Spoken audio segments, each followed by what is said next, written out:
Hello everyone, Assalamu alaikum. How are you all? I hope you are well. Welcome back to my channel in this new video. Today's video, how to add automatic Roman numbering in Microsoft Publisher. So let's start it. At first open your Publisher document. In this video I will show add automatic Roman numbering. Now select from any text option. Now going to the home menu option. Then going to the numbering option. Then select from Roman numbering option. That it's. Now you can see, then press from enter, then others type,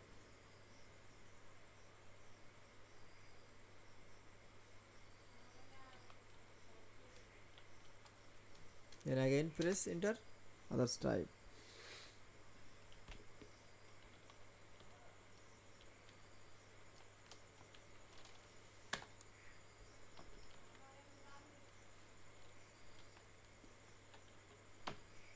That it's.